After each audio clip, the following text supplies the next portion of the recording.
Oh, do you want to do some voice exercises? No, we're good. Hello and welcome to the Ravishing Podcast. We're talking through Jilly Cooper's Rutshire Chronicles in order, one section at a time. We'll discuss the chaos, the drama, the sex and everything else that gets thrown in along the way. Just to clarify, we're not professionals or journalists. We just love the books, the Rutshire world Jilly has created, and love talking about them. You may already know the books well, you may never have read them and only heard about Jilly Cooper through the recent fabulous Rivals TV series on Disney+. Everyone is welcome here. I'm Lib, I'm relatively new to these books, and my mum Jan has known them for years. For those newcomers who've only seen the new TV show, Riders is the first in the 11-book series and when we first meet Rupert Campbell Black. Rivals is the second book and we'll be moving on to that one soon. Each episode we'll talk through some of the key things that happen in the books, refreshing your mind for those who've read them. We'll also let you know which chapters we'll be covering so you can read the books alongside for the full experience. If you don't, you'll be missing out on all of Jilly's humour, storytelling and juicy details. We're here to analyse, or maybe overanalyse, with opinions, tangents and probably a lot of judgment, because these books deserve to be talked about. There will be swearing and there will be mentions of sex, because this is Jilly Cooper, and if we had to cut out the rude bits, there'd be nothing left to talk about. Before we get into it, how are you, Olivia? How's your week been? I'm good. This week I have mostly been doing anything I can, literally anything I can, to avoid unpacking the rest of my stuff. So I just moved into a new flat, first place on my own, isn't it? Mm. And most of the stuff is unpacked, but there's just a few boxes that I haven't touched. I don't know if I'm actually planning on touching them. Well, if they're still untouched after 6 months, I think Throw them them away. Yeah. Yes. Dear. How are you? You good? Oh yeah, I'm fine. Oh yeah. Well, there you go. Moving on. Moving on. So, this is episode 2, which will be covering chapters 4 to 5.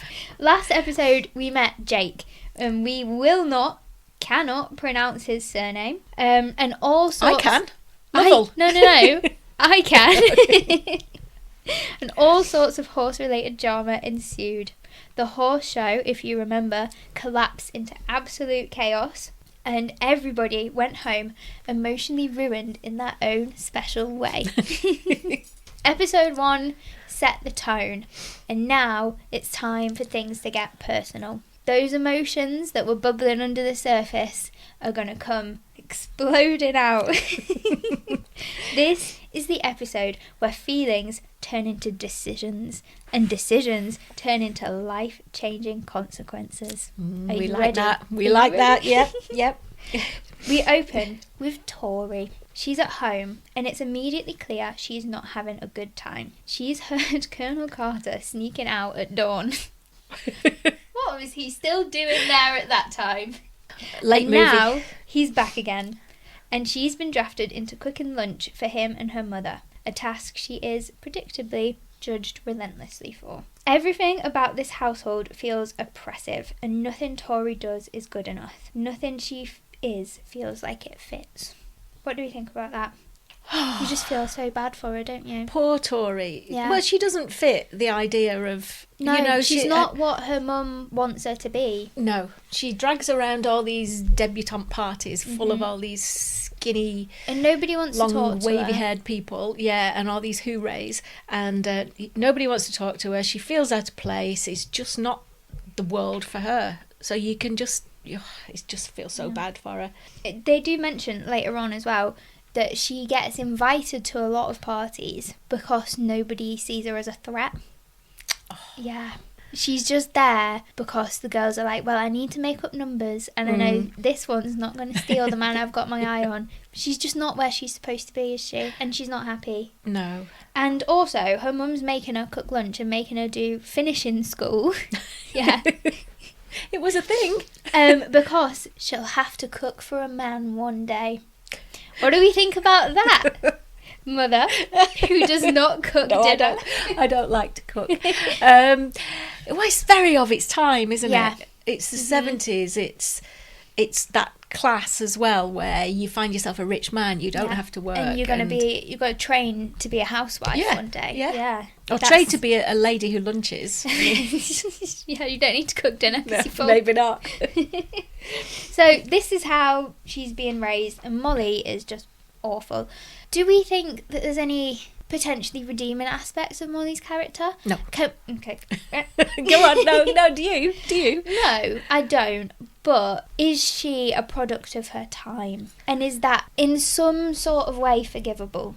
No, because there are many women at that time who are not as narcissistic and just unbearable, insufferable. She is awful, and I think we won't necessarily go into it, but it does get mentioned that Fen and Tori's dad was like the rich man who swept her away. Yeah, so she didn't have to. And she hasn't really provided for herself, so she's looking for, now she's divorced, she's looking for the next one. A new rich man. Yeah, and she calls herself a widow as well, because he is dead, but they got divorced before he died. It's more romantic to be a widow. That's exactly what she says. So she's looking for the next one because she doesn't know what else to do. She can't doesn't know how to be without a man. Her daughters are the one with the money. The daughters are the one with dad's money, not her. Yeah. I guess in a way, her security depends on her daughters providing for her, in a sense, and her finding another man to look after her. Yeah. And you can see in that sense, yes, she's awful, but you can kind of understand why she does the things she does, even if you don't agree with it. You can be in that position. I'm sure there were many people in that position, but you don't have to be so relentlessly mean. Yeah, mean. Awful. Yeah. To her own children. Yeah. It's no wonder Tory's so downtrodden. Then Rupert Campbell Black enters the story. Yeah. And this is in the form of a newspaper article that Tory's reading. And he's described as a blues man. Do you know what that means? Rowing. Blues is, I believe, to do with like a sport accolade in education.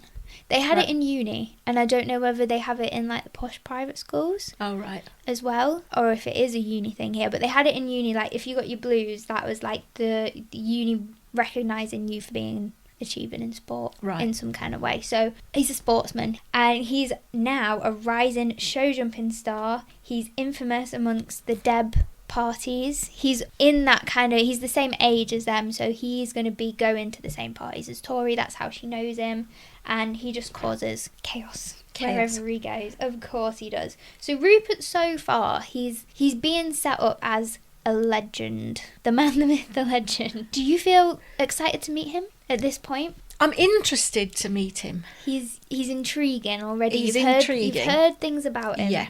I'm not 100% sure I'm going to like him, but he's I'm not intrigued. being set up as somebody that we will like. No. He's definitely kind of a villain figure arrogant, at the minute. Arrogance, but I mean, he's only 18, 20, around that age, isn't he? Yeah. He's same age as Jake. Yeah. Because they went to school together. Have we talked about that yet? No, not yet, I don't think. So I'm intrigued, and I'm interested. Excited, nervous. Yeah, but I don't think, at this stage, I don't think I'm going to like him very much. And also, because we've heard of him so far through the opinions of Tory and Jake, and they don't like him at all. Yeah. So you're kind of thinking, okay, well, these are I definitely, when I was reading it, I was like, oh, so Jake's the main character, right? So we're kind of in his head. But that's not how it goes, is it? There's no main character in any of these books. And I don't think there's anyone that's really, there's a couple people who are 100% likeable. But they're not simple goodies and baddies, are they? They're real, aren't they? Yeah. Everyone has their faults. Layers. They've all got the layers. Yeah. So, lunch. We're back at lunch. Tory is cooking her mother and the Colonel lunch. Fen leaves after lunch with her mother and the Colonel. They're going to meet someone for bridge or something like that. Something old people do. Older, Olivia. Really, if you think about it, very young people. Yeah, really, only 50. And Tory is left behind physically and emotionally. She's not part of what they're doing. No. Like, is she ever really part of what other people are doing. No, I mean, her mother could easily have taken her with her. Not that she would have wanted to go, but her mum says, no, you have to wash up. You have to stay here because you cooked and lunch, sort so out the house. now you've got to wash up. Yep. She's got to write thank you letters for these invitations that she knows aren't real, and she's just feeling worse and worse and worse about herself. She's been left behind, and she's thinking about Jake. As you would. And everything about her life at the minute is depressing, static, and him and his life is so exciting to her from that perspective. And it's the imbalance between him being action and her being inaction, him being exciting and her being dull, all of those opposites, and that's what draws her to him, and she wants nothing more to get out of the life that she has to something more exciting. And this is, I kind of think, because I cannot imagine why anybody would ever be interested in Jake. Oh no! No, that's harsh. I'm joking. I think that feeds into her fixation with him. He is everything that her and her life isn't. And I don't think she just sees him as an escape, but he definitely is an escape. He's an escape from the world her mother wants her to be part of. And from the way her life is. But I think they connect. They're two lost souls, aren't they? I've not seen it that way. So they're different life experiences, but they've ended up in the same kind of... They're feeling the same things. Yeah. Does she... I mean, why does she love him? This is what... Because he looks like David Essex in the same... No, because he's got long hair. I think, again, it's that thing that he is so different from anything she knows. He's real. He's not trying to pretend to be something he isn't. He's got these mystical gypsy remedies to heal his horses. The gypsy thing makes him very mysterious. Very different. Very magical. Caring. Very, she sees him with the animals and the horses. And it's a whole... When you see somebody who cares for animals as much as that... You can't help but like them if you're an animal lover. Well, you think if they like animals that much, they must be sweet, caring people. Yeah, not like the hoorays who will constantly make her feel fat or a joke or... Yeah.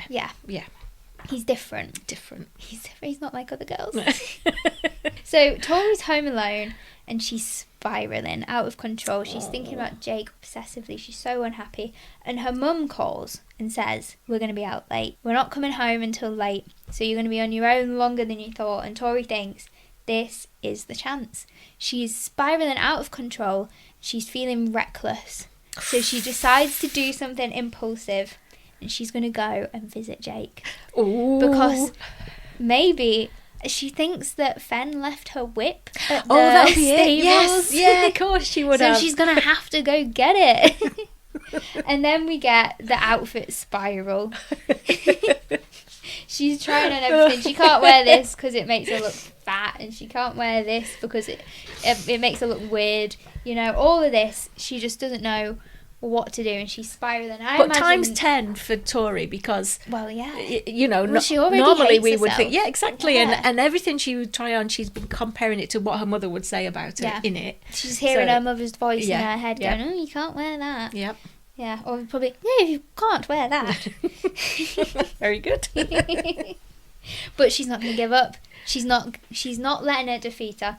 She wears jeans and a t-shirt and her mum's coat and perfume, and off she goes to meet Jake, stealing her mother's perfume to go and see a boy. Did you do that? No.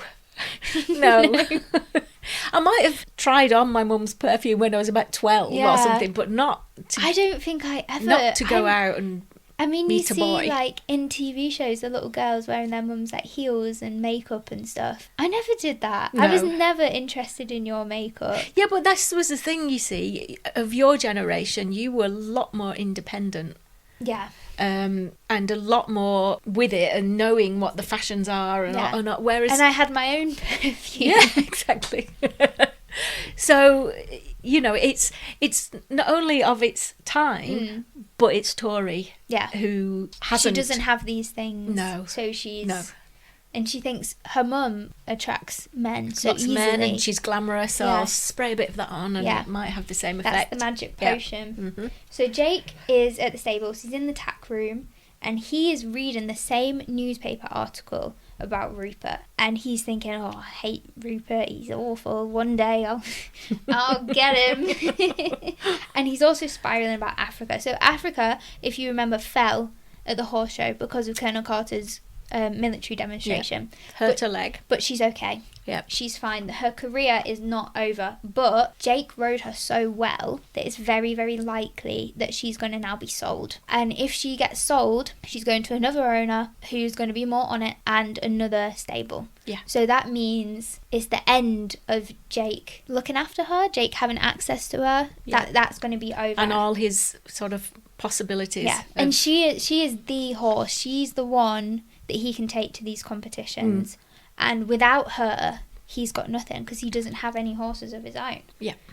So he's spiralling about that. And Tory comes and she says, Fen left her whip. Where is it? And then, so he doesn't want to talk to her, obviously. He's like, I'm brooding, I'm very mysterious, leave me alone. And then she sees the newspaper article about Rupert and she's like, oh, him, he's terrible, do you know him?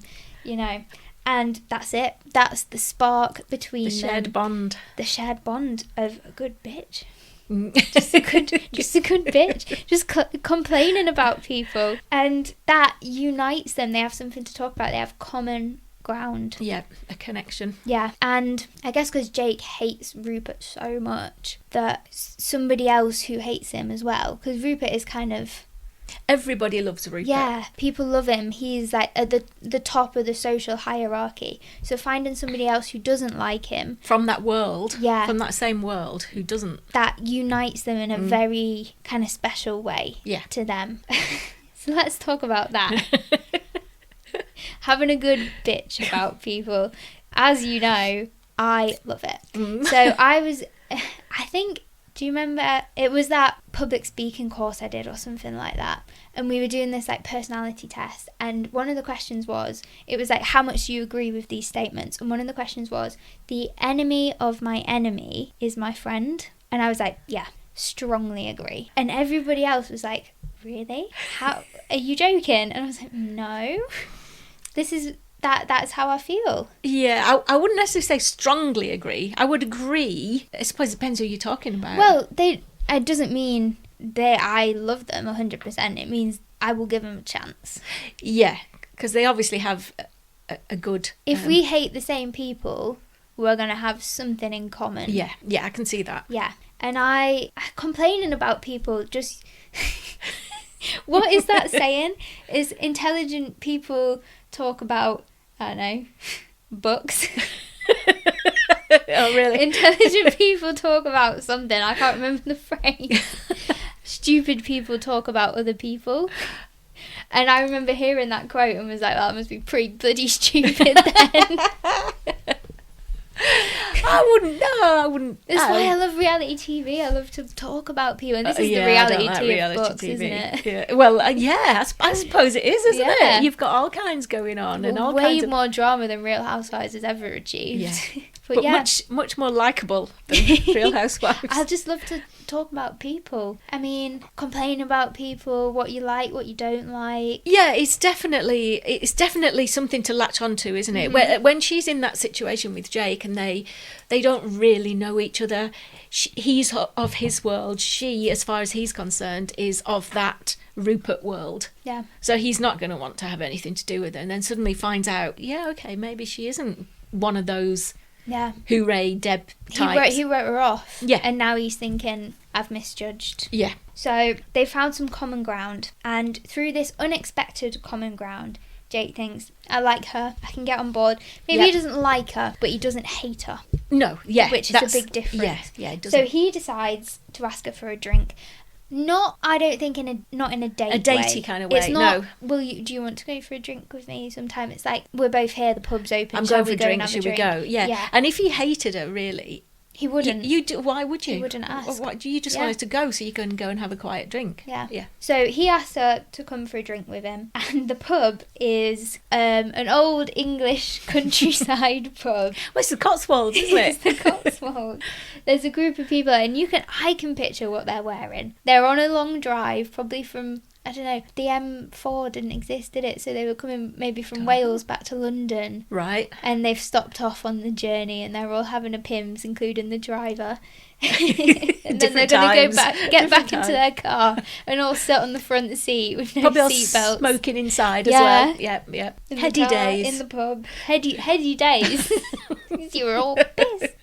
I don't think they even had baby car seats at that time. They didn't have seatbelts, did they? Well, no. Well, they did, but I don't think you necessarily had to use them. Did they have seats, or was it just like church pews stuck in a car? I suppose it depended what kind of car you had, but no kind of safety thoughts in any way. No. So you can picture the scene, and Pimm's is practically Swigging juice, isn't it? And there's an old woman who's, and this I think is still a thing, getting takeaway drinks. I don't think some pubs are allowed to do it anymore, but I think some can still. Really? You can go and get like pints to take away, and I don't quite understand this quote, but there's an old woman getting Guinness to take away in a canvas bag. Has she got some kind of...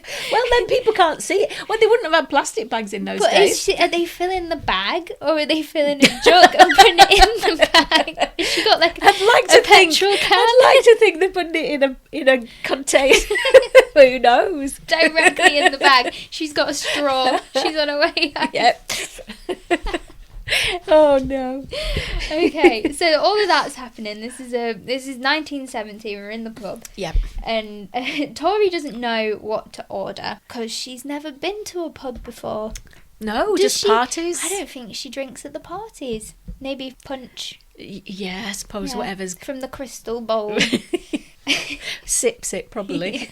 So she doesn't know what to get, and she eventually decides on Pimm's. And Jake thinks, oh Jesus Christ.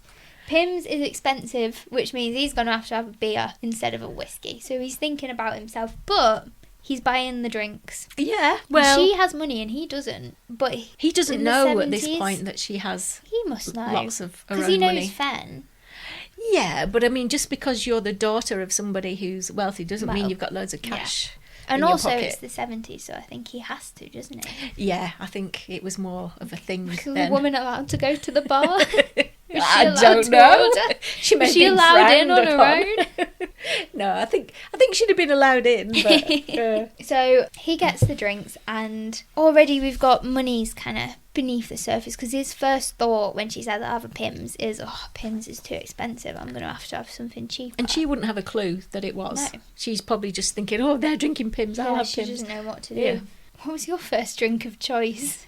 Oh, God. What did you used to drink? Did you go to parties when you were younger? Yeah, but it was mainly kind of bottles of beer. Oh. Yeah. But if I was going in a pub, I drank cider. Oh, God. Oh, it was awful. I don't know why. I think because I didn't necessarily want to be drinking beer all the time. No.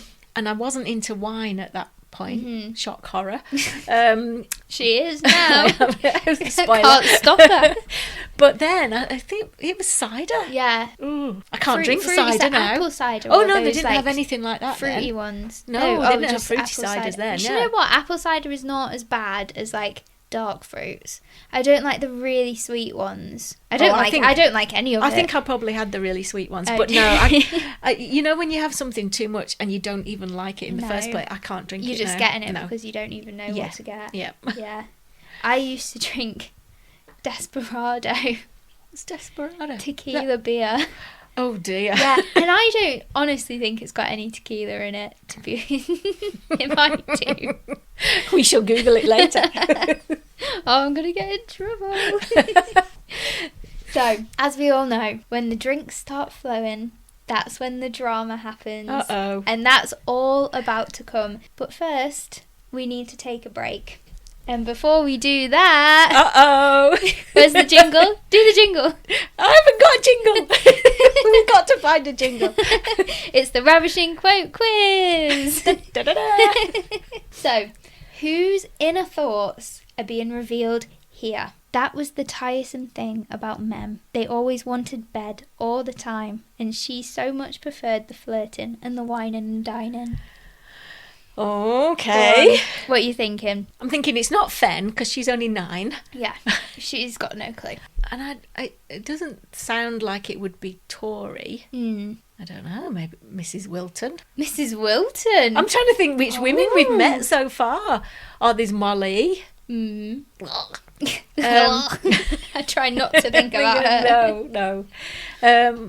That's where my head's going at the minute. Could be either of those two. Either of those two. Yeah. I think Mrs. Wilton gets wined and dined a lot. She's described as quite a masculine woman. Yeah, she is, isn't she? Some people like that. Yes. And, why wouldn't she get wined and dined?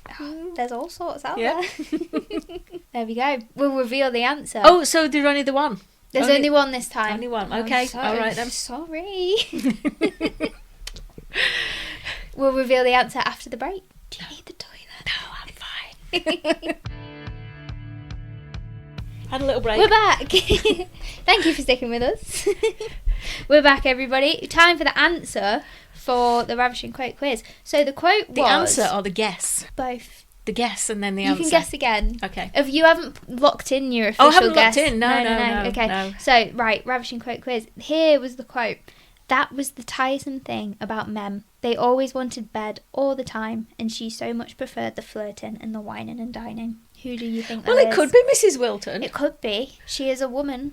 But I think saying that she so much prefers the flirting, that sounds like Molly. Mm-hmm. I think it's Molly. And I can reveal the votes have been counted and verified. Independently verified. It was Molly. Yay! What's my prize? A mini egg. Okay, no. It was Molly. She likes to be wined, she likes to be dined, she likes to be treated like a princess, but she doesn't like when she has to follow through. No. So to speak. Especially with his moustache and his yellow teeth. Yeah, no. Some women like that. No veneers in those days. Oh, no, true. Have you seen those pictures of people before they get the veneers fitted? So they shave your teeth down to little, like, fangs. Oh, little points. Little points. Oh. Yeah, and it looks ridiculous. You're like a demon. Oh, no. With these little, like, points. Yeah, and then they've... So this is the thing. If the veneer falls off, which it can, and it needs replacing, like, every 10 years or something, you're left with these pointy fangs. Fangs. No. Can you imagine? Imagine if you'd gone on holiday and it fell off on day one. A guy smiles at you and he's just got fangs. Right, back to the story. Okay, back to the story. We're in the pub with Tory and Jake. And Tory... With the Pims and the not whiskey. The Pims and the not whiskey, otherwise known as beer. Yep. And Tory is a little bit tipsy. She's hopped aboard the tipsy train. Choo-choo! And tongues are loosening, the conversation's flowing, they've had a few drinks, and Jake's starting to open up about his past. So we've touched on this because we know, obviously, but we haven't talked about it properly. So Jake's past is complicated and a little bit dark. So his father was a gypsy and his mother wasn't. And his dad tried to settle down with his mum, but he just couldn't do it. And he left when Jake was very young. And then his mother, later on, killed herself. And he later says it possibly there was another man in the picture that he didn't know about. But at the time, he kind of blamed it on his father running away. And then he was left as an orphan, and his mother worked at a fancy private school. I think maybe in the kitchens. She was a cook. Yeah. And out of generosity, the school let him stay as a boarder. And that's where he stayed after she died. And that school just so happens to be Rupert's school. So even though they came from very, very different backgrounds, they actually went to the same school. Yeah. And they know each other from that. But obviously, it's like the scholarship kid. Jake was there, but he didn't fit in. Yeah. And everybody knew the his circumstances. Story and about his mum. Everybody knew why he was there. So already he's kind of like... You just take pity on him. He's not really part of the group. He's, the boy whose mum used to work at the school. Yeah, all of that. And he just couldn't take it. So he eventually ran away and he escaped to live with a group of gypsies. And I think he did that for maybe 3 years. It was a couple of years, wasn't it? Which doesn't seem like a very long time, but at that age is very formative years. And it definitely seems to be his strongest memories are from his time when he did that. And later on, he was picked up by the police, taken to a children's home. He was in the system. He never got adopted. I think Mrs. Wilton's must have been the first place he went after the orphanage. First kind of home. Yeah. So it's kind of the very unhappy mother, then being at the boarding school and he didn't fit in, he wasn't like the other people. And they bullied him, didn't they? And then being with the gypsies, which is really, at this point, the only happy time in his life. And then an orphanage. Yeah. And just nobody wanted him because he's an older kid, nobody wants them. And just all and very... dark and moody, apparently. Yeah, because he's bloody annoying. Everyone thought, I don't want that one. So things get a little bit real when we start talking about this. So what does learning more about his past, how does that affect your opinions of him? I like him even more. You like him even more. Who could have predicted that? It's certainly sad, isn't it? It is sad. Well, and you can completely understand why he is like he is. Yeah. Because he's had such a horrible life and, the time with his mum, but then he was at that school where he didn't fit in. Even when his mum was there, he didn't fit in. And then, of course, when she died and he still stayed there, he's just bullied by people and he's had a hard time. He has. Do you think about kind of the what if he stayed at the school? Because obviously going to a school like that, a fancy private school, opens doors. Do you think this could all have been very different if he'd have stuck with it at school and stayed at that school rather than running away? I don't know. Wasn't it only a prep school though? So I don't know. I think he was to only go up to a certain age. Yeah, I think he was only there to the 11. Generosity may not have lasted very long. Yeah, I don't think that the generosity from the staff at the maybe school would have transferred to a probably dozen. Knew that, and maybe he thought, I can't stay here forever, so I'm going to go and run away. But also, I think the way he was treated, he had no friends there, or But is it kind of leave before you get kicked out? I suppose he bore it while his mum was alive. Yeah. But then once she wasn't, what's the point of staying? But it must have been hard. I mean, he was pre-11. I think to run away. Was he like maybe 9, and then hard, 3 years with the gypsies? It is hard, and it is sad, and you can see how that affects his behaviour for the rest of his life. Yeah, he probably never had any real friends. Yeah, and later on he definitely struggles with believing that home will still be there when he gets back. Yeah. That kind of thing. Like he gets stability, but he doesn't trust it. Yeah, waiting for it all to be ripped away. And you can see why. You definitely can. Yeah. So Tory's now pissed. Tory's drunk. She's had a few too many Pims and she is drunk. And she decides, she loves Jake anyway, but hearing this story, she decides she just has to help him. She has to do something, whatever way she can. And she's listening to him, and all he really cares about in this whole world is Africa, the horse, not the country. And right now, he might lose her. She's very likely going to be sold. There's a couple of buyers kind of circling because people are realising she's a really good horse when Jake's riding Thanks her. to Jake building her up to be that. Yeah. And being a skilled rider, as he is. So she thinks, I want to help Jake, and this is what he's worried about. What can I do? Buy the horse. Buy the horse. She's buying. Use your money. She's buying that horse. She's got plenty of money. So, first of all, she stumbles off. Walking into every available surface, goes to the toilet, tries to have a wee with the lid down, and after all that she still thinks it's an excellent idea to pick up that phone and call the owner of Africa and buy her. And that's what she does. And that's what... it's reading these books that are set in the 70s, as this was, and you think, she found the number easily because it was in the telephone directory. Yeah. Everybody's name used to be in the telephone directory. Nowadays, would no. You? So I thought that was... Was it you call up information like, hello, I'd like to speak to this person. They're like, yep, go for it, hello. I want to speak to this celebrity. And they'd be like, sure, go for it. So why do we think she did this? Why do we think she bought that horse? Was she genuinely, she just wanted to help him? Or do we think on some kind of level she knew that he would be indebted to her when she did that? No, I don't think she's that calculated. I think she just thought, Jake, he can't be separated from Africa. He will be devastated. He has made Africa the horse that it is. Africa needs to stay with Jake. What can I do to help that situation? Yeah. I'm going to buy the horse. I think it's a good thing for Tory as well, because she's got all this money, but she doesn't have any independence. She doesn't do anything with it. And I think she's exerting, some kind of free will there. Yeah, some free will, some power of her own to spend the money in the way that she wants to do, rather than Molly wanting her to squander it on whatever nonsense. So I think it's an empowering drunken moment for Tory, but I think she's got the right intentions. I think that, there's definitely the question there of, does she know that he is then gonna be indebted to her? He's got, like, the relationship between them is going to, undeniably, it's going to change when she does that.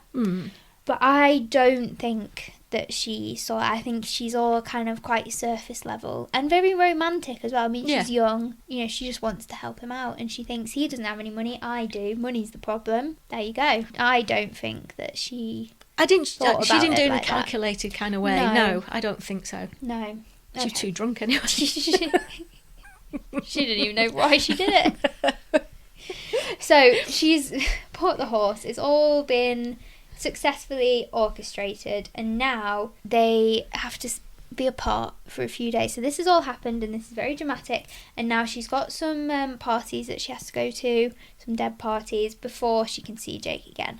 So nobody knows yet that she's bought this horse. Mrs. Wilton obviously is going to find out soon. Her mother doesn't know. Nobody else knows about this.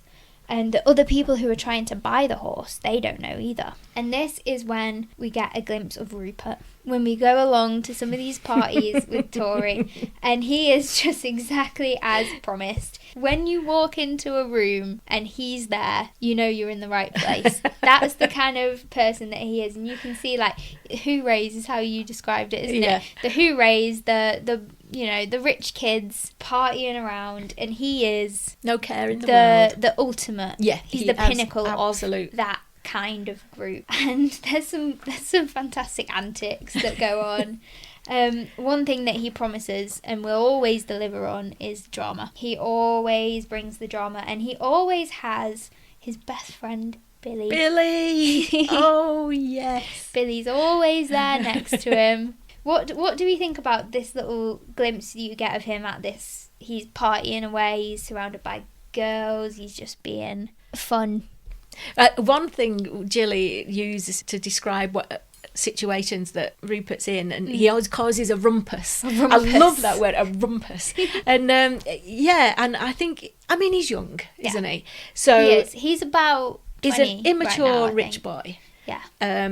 Who's completely privileged and spoilt and always used to getting his own way, and everybody dotes on his every word, and all the girls hang on, anything he said. So obviously it's going to feed his ego. So he didn't appeal to me immediately, right, because of all that.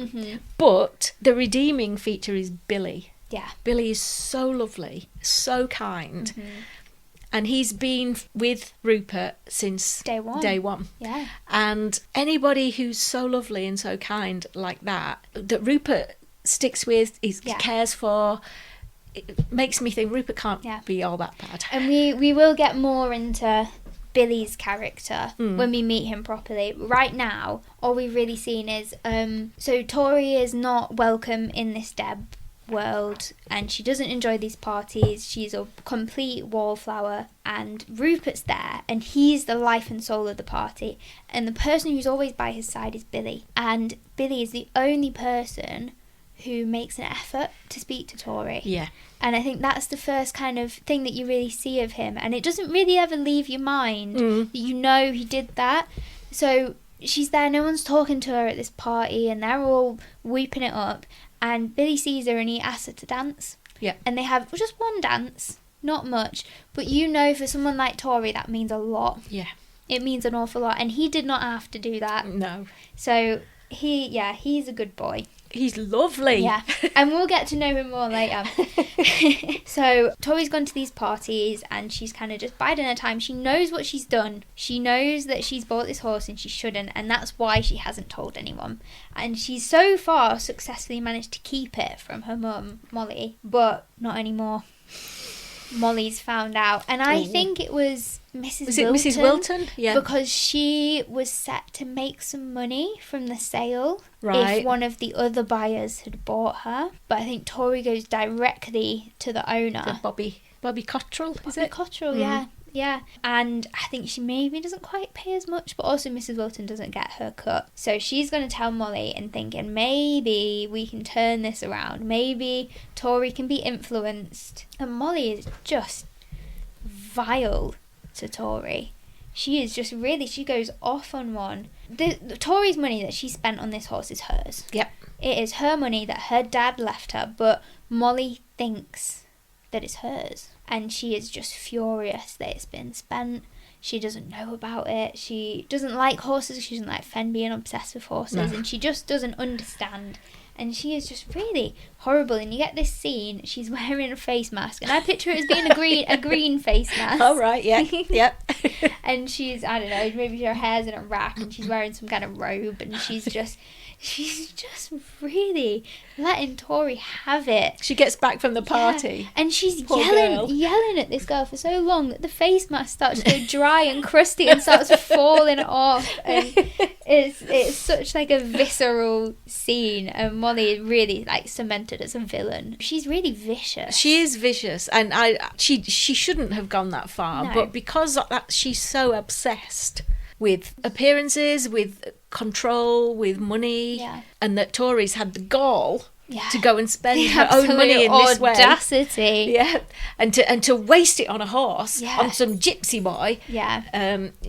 Incandescent she is. Do you think there's any chance here that if she had been more understanding, behaved differently, that this situation could have turned out different? I think she seems like her mind's pretty made up. It's the first real big decision she's ever made. Yeah, and in the cold light of day, she's not regretted the decision. I don't think Molly's capable of not reacting like that. But I don't think it would have changed Tori's mind. So Tori manages to escape this whole horror scene that's happening. And she goes to see Jake, the conspirator. She goes to see him. Not really, because he didn't force her to buy the horse, did he? At this point, is he the only person who doesn't want the sale to be undone? So she goes to see him, and Jake, I think he obviously knew before, but he really knows now that Tori is in love with him. He sees an opportunity. Do you think? Go on. What opportunity does he see?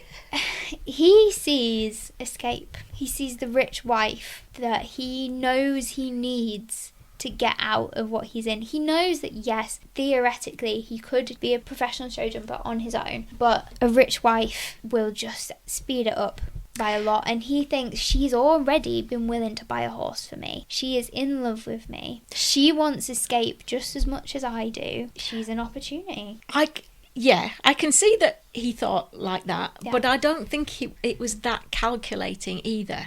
Right. I mean, because there is one scene where, because, they start to get it on, and he says he thought she looked rather splendid naked. Yeah. So this is something else that I wanted to talk about. So they have a shag in the stables in a pile of hay. Yep. And it's so very romantic. And Jilly Cooper says, for a small, slight man, Jake was sexually well endowed. Well, I've read an interview with Jilly where she was asked, of all her characters, who would she like to have, gone to bed with? Please don't tell me this. And she says Jake. No. Yeah. Honestly. I don't think she would have turned Rupert down, but she definitely mentions Jake. Who could? Yeah. Well, no, because he is that kind of the gentle hand, isn't he? Yeah. And I mean, we won't get into it, but later on, he can achieve what Rupert can't in that department. Yeah, so initially it's this calculated kind of decision in my mind, but then they start to get jiggy with it in the hay. And yeah, he's like, she's actually, in her own way, very beautiful. And that is kind of a moment that could be quite significant. That he thinks, oh, I don't think I'll mind. I think this being might be... married to Yeah, her. yeah. Not that I love her too. No, don't get me wrong. I don't think, oh God, I've fallen in love with this woman. Just because I've seen her boobs. Yeah, I think, yeah, there is an element, absolutely, definitely an element of, this could work out quite well for me. Yeah. In fact, it could work out quite well for both of Well, us. I think, And yeah. actually, she's not that bad. Yeah. And, you know, she's not gorgeous and wonderful, but he's thinking she's not that bad. This is like the redeeming aspect of the whole thing, is that he knows as important as this would be for him, it would be equally important for her. Obviously, she is an opportunity for him, but what makes it better, and I do think it makes it better, that he is an opportunity for her as well. It's not one-sided. No, mutually beneficial. He doesn't think she could be useful for me, I'm taking it. He thinks she could be useful for me and I could be useful for her. So let's do it. Yeah. And then maybe it might not be that bad. Yeah. Yeah, that's what he's thinking. Yep. So have you changed your mind yet? Do you like him at all? No. Oh. Okay. I don't think he's an awful person. He just does irritate me a bit. So that happens. They're engaged and everything has happened. Very quickly. Yeah, everything has happened so quickly. And then Jake realises that this isn't quite the opportunity he thought it was. Because Tori must be 20, 19 at this point. I think she's 18. You think she's 18 still? And he's about 20, I think. I think she's maybe, at this point, she's maybe turned 19. Maybe, yeah. Either way, she doesn't have access to all her money yet. Is she 21 or something? It must be 21 when she gets the money. So she has an allowance type thing, which is generous. But all the money that her dad left her, she doesn't get just yet. So Jake's thought, oh, I found this rich wife finally, and actually maybe this is a completely manageable situation. And then he thinks, oh, Jesus Christ, she hasn't got any money yet. So Tori comes up with a plan. They're going to go see a cunning plan. They're going to go see Tori's grandma, Granny Maxwell. Granny Maxwell could, in theory, release all the money, but that plan is completely dependent on Granny Maxwell liking Jake. And this is where we start to have some problems. So they go to her house, they go to see her, and Jake and Granny Maxwell instantly, she sees through him. She sees through him straight away. And this is how they do it. So they're talking about the horse racing. Yep. The horse racing on TV, and she says, have you got any tips on who I should bet on for this race? And he tells her, and she says, I'm surprised you haven't chosen Marriage of Convenience, which is obviously the name of a horse, I assume. Or how about Fortune Hunter?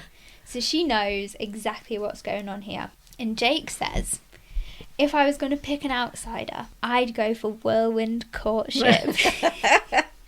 You see, they've got the measure of each other. Yeah. I like Granny Maxwell. They've sized each other up and they know what's going on. She's this crazy, completely switched on lady. Very, very, what's the word? Shrewd.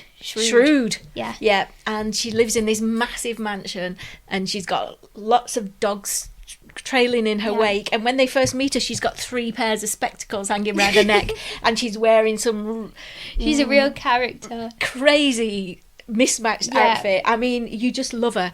And she calls Jake Mr. Wrong and it makes him smile. So they've got the measure of each other. Absolutely. They have. And not only Tori can help him, how he can help her. And I think that is the main thing here, that they can do a lot for each other. Yeah. And she sees that and she thinks that it's going to be good for Tori. So what she does is quite clever. She doesn't give Tori her money, but she says, I have this house, the mill house, and it's fallen down, but it's got land. It's a house and it's got land and it's got stables. So she says, why don't you have that? Mm-hmm. I'm not giving you your money, but why don't you have that house? See how it goes. And the future is secured. Well, that's right, because I think as they have this conversation and they kind of realise where they're both coming from and the benefits on each side, and they also had a bit of a bonding moment when they were having all the discussions, because she was reminiscing about growing up on the land and in this big house. Yes. And how about the gypsies. Yeah, her father, the gypsies would come every year and they'd be able to camp in the field and they would help with the crops would work the field, and all of that. And she said how much she reminisced. She had such fond memories of that and all their kind. And that means a lot to him, doesn't it? Because he doesn't get that very often. Yeah. And she has like arthritis or something, and he suggests some kind of holistic remedy for her, and they kind of bond over that. So I think, and I think that this is going to be a mutual a win-win for both of them, because Jake and Tory, they will have somewhere to be and somewhere to grow and somewhere hopefully safe. and hopefully make their own way. But also Granny Maxwell, she loves horse racing and she loves dogs and she's mad and crazy. This is what she says to him, isn't it? She says, when you make it, I hope you'll save a ticket for me. Yeah. So she can see that this could be, she lives on her own in this big, huge house. She's suddenly found a little extra spark of something to get involved in her life, and she thinks, this could be quite good. This could be good. Yeah. So there we go, and that's where we finish this episode. Okay. I know, Okay. Sorry. We'll carry on. Just getting excited. This is where we finish at this episode, just on the cusp. There's a lot in store for Jake now. And that's where we are. That's it for today. Thank you so much for listening, everyone. If you enjoyed this episode, please tell your friends. And if you're feeling extra generous, give us a rating or leave us a review. It really does help. If you didn't enjoy it, keep it to yourself. And you can follow us on Instagram and TikTok at The Ravishing Podcast for updates, extra bits, and any interesting snippets we decide to post that week. And make sure you turn on notifications so you never miss an episode. And if you have strong opinions, like us, because we know you will, we'd absolutely love to hear them. Anything that you want to send us, anything about the characters, any comments on anything that happens in the stories, if you things disagree, we haven't picked out. If you disagree with anything we say. We'd love to know if you disagree. That'd be excellent. I'm sure nobody will.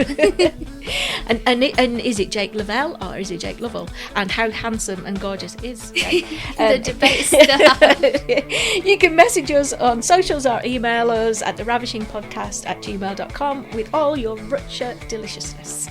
So that's all from us, and see you next time. Bye. Bye.